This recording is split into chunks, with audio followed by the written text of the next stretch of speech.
Cam Sweet here from the Garage Connection, coming to you today with a video about the turntable on your Chinese mini excavator. So recently when I did a video on the hydraulic system, I got a comment, hey, can you talk about the turntable or the swivel on these mini excavators and what the proper maintenance procedures are and really how it works. So we're going to get into that today and we're going to see what we can learn about this system. Now, for the purposes of this video, what I've done is I swiveled the machine over to the left side. I dropped the boom down and I jacked up on the counterweight and put some jack stands under it. Also, I pulled the swivel motor, or the rotating motor, out. And what that has done now is it allows me to basically freely move the entire bottom of our excavator here because there's no resistance to any of this.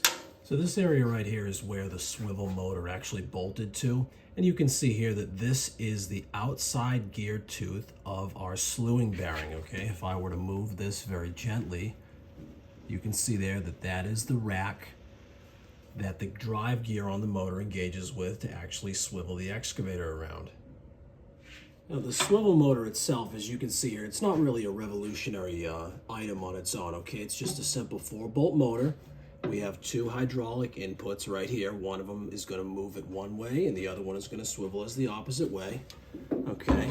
And the motor itself just has a simple tag on it that denotes that it is a hydraulic orbit motor, and it looks like a part number of BM2-315.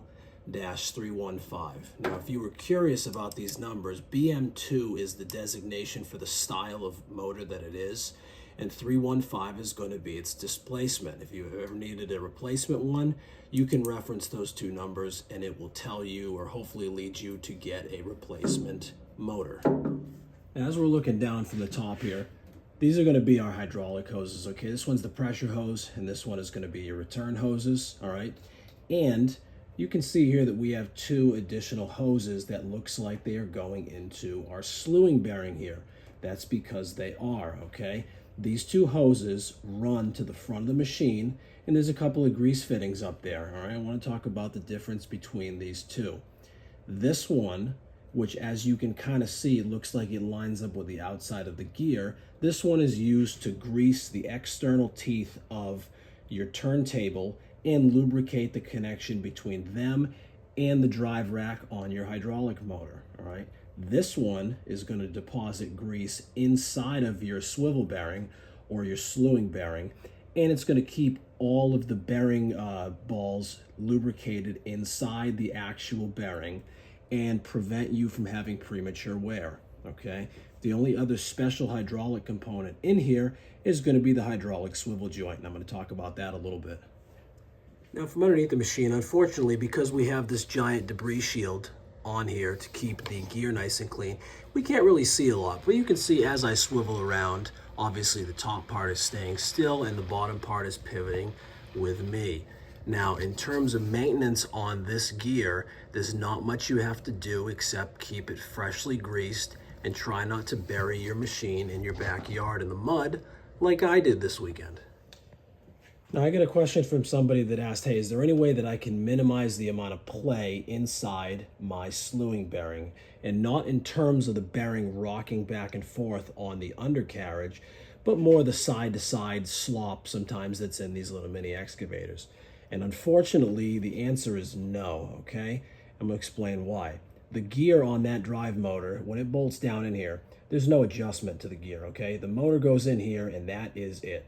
So if your gear is too far away from this rack, even by a small amount, the gear space inside of here will cause a little bit of looseness, okay? Same thing if you allow this rack to get any sort of contamination on it, all right? If this rack is filled with garbage and it's not properly cleaned, you're going to wear away and open up the tolerance between the motor and the drive gears. So you need to make sure that you keep this freshly greased, reasonably clean, and unfortunately the manufacturer states that that bearing should be replaced every 2 to 3 years. I don't know about you, but I'm certainly not going to do that. Okay, right here we have the hydraulic swivel. Now this is the direct connection between the drive motors and your front push blade and the hydraulic system above it, okay? So there's a significant amount of hydraulic fittings or hydraulic lines that are running through the swivel bearing. This is why it's extremely important to keep your hydraulic system clean and properly maintained, because the tiny orifices in there and all the pieces that wear against each other, over time, if you have contamination, you will develop a leak at your swivel. And I can tell you right now, it is eye-wateringly expensive, almost $600 part cost for that, not including shipping from China.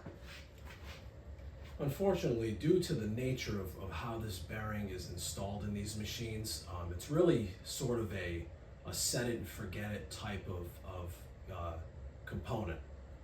I'm not willing to separate my excavator in half, unfortunately, to show you any more about this, because it's just difficult to kind of get in there and really see what's going on with this type of bearing. I am going to throw up a little slideshow here, though. There's a gentleman on Facebook, one of the groups, he mentioned that he actually disassembled his QH12 completely and then reassembled it in the basement of a house and used that to underpin the foundation. And ingenuity, 10 out of 10 on that one. But in that, he had a great photo of his slewing bearing and the lower part of his excavator completely separated from the upper part. So I'm going to put some of those photos up now, and I'll give the gentleman credit for what he posted, and just so you can see a little bit more about it. Other than that, if you have any questions on this video, or you want to see any more stuff, let me know in the comments. Always, like and subscribe to the channel. You're helping the Garage Connection grow into the #1 place to find information on these little mini excavators. For now, that's going to do it. I'm Cam Sweet from the Garage Connection, and stay on those projects.